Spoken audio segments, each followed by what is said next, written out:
Hello everyone, I hope all are feeling well. जो भी जाओगे बढ़िया होंगे। और इस वीडियो में हम लोग जेट इंजन के प्रकार के बारे में देखेंगे। जेट इंजन अनेक प्रकार के होते हैं तथा ये सभी जेट प्रणोदन के सिद्धांत के अग्रामी बल प्राप्त करते हैं।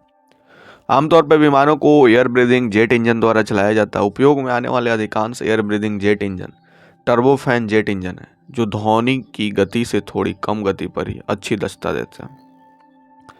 टर्बोजेट इंजन एक गैस टरबाइन इंजन है जो इनलेट और कंप्रेसर के साथ हवा को संपीड़ित करने का काम करता है। संपीड़ित हवा के साथ ईंधन मिलाता है, मिश्रण को कंबस्टर में जलाता है और फिर एक टरबाइन और एक नोजल के माध्यम से गर्म उच्च दबाव वाली हवा को गुजारता है। कंप्रेसर टरबाइन द्वारा संचालित होती है। इसके माध्यम से गुजरने वाले विस्तारित गैस से ऊर्जा निकलता है। ईंधन में आंतरिक ऊर्जा को इंजन के माध्यम से बहने वाली गैस की बढ़ी हुई गति में परिवर्तित करता है, जिससे जोर पैदा होता है। कंप्रेसर में प्रवेश करने वाली सभी हवा को कंबस्टर और टरबाइन के माध्यम से पारित किया जाता है। नीचे वर्णित टरबाइन के बारे में देखेंगे। टर्बोफैन टर्बोजेट में इस मायने में अलग होती है। उनमें इंजन के आगे एक आंतरिक पंखा होता है जो कोर गैस टरबाइन इंजन को बाईपास करते हुए डक्ट में हवा को गति देता है। मध्यम और लंबी दूरी की एयरलाइनरों के लिए टर्बोफैन प्रमुख इंजन प्रकार है। टर्बोफैन आमतौर पर सबसोनिक गति पर टर्बोजेट की तुलना में अधिक कुशल होते हैं, लेकिन उच्च गति पर उनका बड़ा फ्रंटल क्षेत्र अधिक ड्रैग उत्पन्न करता है। इसलिए सुपरसोनिक उड़ान में और सैन्य और अन्य विमानों में जहां अन्य विचारों की ईंधन दक्षता की तुलना में अधिक प्राथमिकता होती है, पंखे छोटे और मनुस्पतित होते हैं। इन अंतरों के कारण टर्बोफैन इंजन डिजाइन को अक्सर लो बाईपास एवं हाई बाईपास के रूप में वर्गीकृत किया गया, जो इंजन के कोर को बाईपास करने वाली हवा की मात्रा पर निर्भर करता है। लो बाईपास टर्बोफैन का बाईपास अनुपात लगभग 2.1 या उससे कम होता है। उन्नत प्रौद्योगिकी इंजन शब्द जेट इंजन की आधुनिक पीढ़ी को संदर्भित करता है। सिद्धांत यह है कि टरबाइन इंजन अधिक कुशलता से कार्य करेगा यदि टरबाइनों के विभिन्न सेट किए गति के बजाय अपनी व्यक्तिगत इष्टतम गति से घूम सकते हैं। सच्चे उन्नत प्रौद्योगिकी जेट इंजन में एक ट्रिपल स्पूल होता है, जिसका अर्थ है एक एकल ड्राइव सॉफ्ट होने के बजाय 3 है, ताकि ब्लेड के 3 सेट अलग अलग गति से घूम सके। एक अंतरिम स्थिति एवं ट्विन स्पूल इंजन जो टरबाइनों के लिए केवल 2 अलग अलग गति की अनुमति देता है। RAM compression jet engine gas turbine engine के समान की वायु श्वास इंजन, क्योंकि वो दोनों ही ब्रेटन चक्र का उपयोग करते हैं। हालांकि गैस टरबाइन और रैम कंप्रेशन इंजन आने वाली हवा के प्रवाह को संपीड़ित करने के तरीके से भिन्न होते हैं, जबकि गैस टरबाइन इंजन आने वाली हवा को संपीड़ित करने के लिए अक्षीय एवं केंद्र प्रसारक कंप्रेसर का उपयोग करते हैं। रैम इंजन केवल इनलेट एवं डिफ्यूजर में संपीड़ित हवा पर निर्भर करते हैं। इस प्रकार रैम इंजन को कम करने के पहले अपर्याप्त प्रारंभिक फॉरवर्ड एयर स्पीड की आवश्यकता होती है। रैमजेट को सबसे सरल प्रकार का एक एयर ब्रीदिंग जेट इंजन माना जाता है, क्योंकि इनके इंजन में कोई मूविंग पार्ट नहीं होता है, केवल सहायक उपकरणों में होता है। स्क्रैमजेट मुख्य रूप से इस तथ्य में भिन्न होते हैं कि हवा में वो सबसोनिक गति तक धीमे नहीं होते, बल्कि वो सुपरसोनिक दहन का उपयोग करते और भी वो अधिक गति पर कुशल और बहुत कम ऐसे बनाए या उड़ाए गए होते हैं। रॉकेट इंजन प्रतिक्रिया इंजन के रूप में थ्रस्ट के समान बुनियादी भौतिक सिद्धांतों का उपयोग करता है, लेकिन जेट इंजन से अलग, क्योंकि इसमें ऑक्सीजन प्रदान करने के लिए वायुमंडलीय हवा की आवश्यकता नहीं होती। रॉकेट प्रतिक्रिया द्रव्यमान के सभी घटकों को ले जाता है, हालांकि कुछ परिभाषा इसे जेट प्रणोदन के रूप में मानती है। क्योंकि रॉकेट हवा में सांस नहीं लेते, इसलिए वे मनमाने ऊंचाई पर ही अंतरिक्ष में काम कर सकते हैं। इस प्रकार के इंजन का उपयोग उपग्रहों के प्रक्षेपण, अंतरिक्ष अन्वेषण, चालक दल की पहुंच के लिए किया जाता है तथा 1959 में इसे चंद्रमा पर उतरने की अनुमति दी गई। रॉकेट इंजन का उपयोग उच्च ऊंचाई वाले उड़ानों के लिए किया जाता है, जहां भी बहुत अधिक त्वरण की आवश्यकता होती है, क्योंकि रॉकेट इंजन का स्वयं का थ्रस्ट टू वेट अनुपात बहुत अधिक होता है। हालांकि उच्च निकास गति और भारी ऑक्सीडाइजर समृद्ध प्रणोदन के कारण टर्बोफैन की तुलना में प्रणोदक का उपयोग कहीं अधिक होता है। फिर भी अत्यधिक उच्च गति व ऊर्जा कसूल बन जाते हैं। रॉकेट इंजन के शुद्ध थ्रस्ट के लिए अनुपातिक समीकरण FN mgLO SP VSC - AEP। कहाँ FN शुद्ध जोर है, ISP VSC विशिष्ट आवेग है, वो एक मानक गुरुत्वाकर्षण है, M प्रणोदक प्रवाह किलोग्राम सेकंड में है, निकास नोजल के निकास पर अनुप्रस्थ काट का क्षेत्र है, P वायुमंडलीय दबाव है।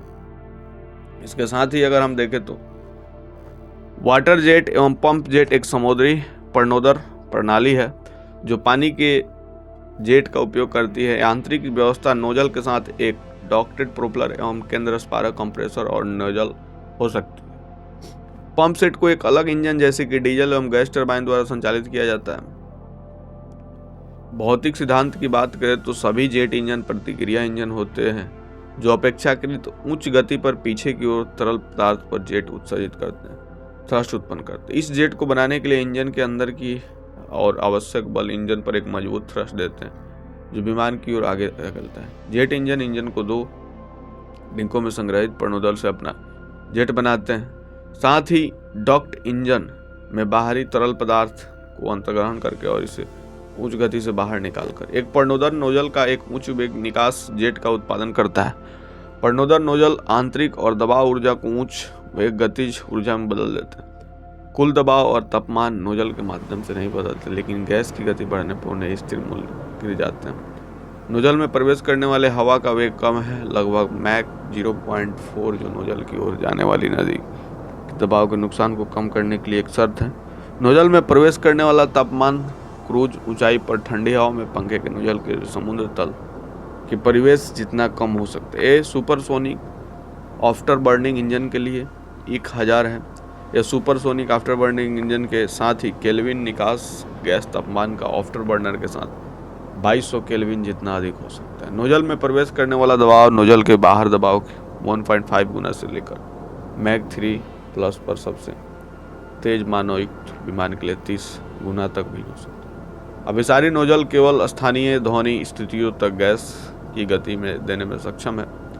उच्च उड़ान गति तक पहुंचने के लिए और अधिक निकास वेग की आवश्यकता होती है और इसका उच्च गति वाले विमानों पर अभिसारी विचलन नोजल की आवश्यकता होती है। इंजन का थ्रस्ट सबसे अधिक होता है यदि गैस का स्थिर दबाव नोजल से बाहर निकलते समय प्रवेशी मान तक पहुंच जाता है। यह केवल तभी होता है जब नोजल निकास क्षेत्र नोजल दबाव अनुपात के लिए सही मान होता है।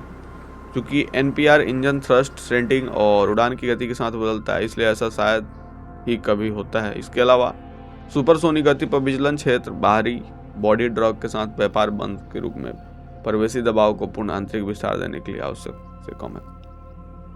यह अवलोकन इस बात पर प्रकाश डालता है कि संपूर्ण जेट विमान के पावर प्लांट एवं इंजन प्रतिष्ठानों में ऊर्जा की हानि कहाँ होती है।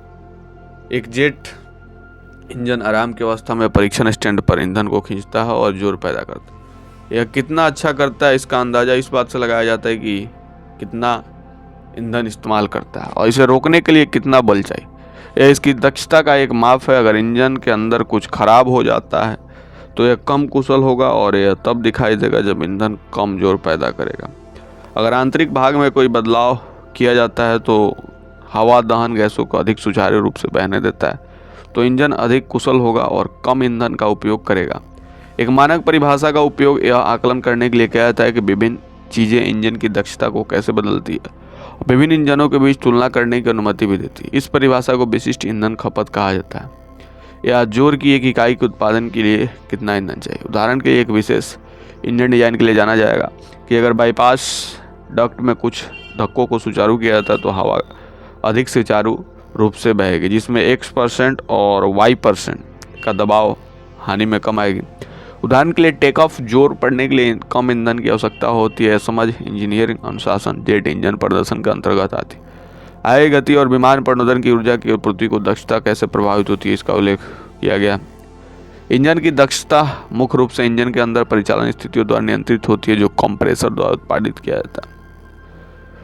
घूर्णनशील टरबाइन ब्लेड के पहले सेट पर दहन गैसों का तापमान दबाव इंजन में सबसे अधिक वायु दबाव टरबाइन रोटर का तापमान इंजन में सबसे अधिक नहीं होता, लेकिन यह उच्च तापमान होता है जिस पर ऊर्जा हस्तांतरण होता है। दक्षता को इस बात से और संशोधित किया जाता है कि इंजन के माध्यम से हवा और दहन गैस कितनी आसानी से बहती है। कंप्रेसर और टरबाइन में चलती और स्थिर मार्गों के साथ प्रवाह को अच्छी तरह से संरेखित किया जाता है। साथ ही गैर स्तंभ मार्ग और ब्लेड आकार सीमा परतों की मोटाई और अलगाव और शॉक तरंगों के गठन का कारण बन सकते हैं। प्रवाह को धीमा करना महत्वपूर्ण है और इस तरह के ईंधन को थ्रस्ट में बदलने के व्यक्तिगत घटक कितनी अच्छी तरह से योगदान करते हैं। इसे कंप्रेसर, टरबाइन और दहनकर्ता के लिए दक्षता और नलिकाओं के लिए दबाव को नुकसान के जैसे उपायों से मापा जाता है। इन्हें थर्मोडायनेमिक्स चक्र आरेख पर लाइनों के रूप में भी देखा जा सकता है। इंजन को सफलतापूर्वक चलाने के लिए संपीड़ित हवा की आवश्यकता होती है। हवा अपने स्वयं के कंप्रेसर से आती है और इसे द्वितीयक वायु कहा जाता है। यह थ्रस्ट बनाने में योगदान नहीं देती, इसलिए इंजन कम कुशल बनाता है। इसका उपयोग इंजन की आंतरिक अखंडता को बनाए रखने, भागों को ज़्यादा गर्म करने से रोकने, उदाहरण के लिए बेयरिंग से तेल से को बाहर निकालने के लिए रोकने के लिए भी किया जाता है। तो ये थी आपकी टाइप्स ऑफ इंजन के बारे में थोड़ी सी इन्फॉर्मेशन। आपको कैसी लगी कमेंट करके बताएंगे। जल्दी मिलता हूँ आपसे नेक्स्ट वीडियो में, तब तक के लिए बाय बाय।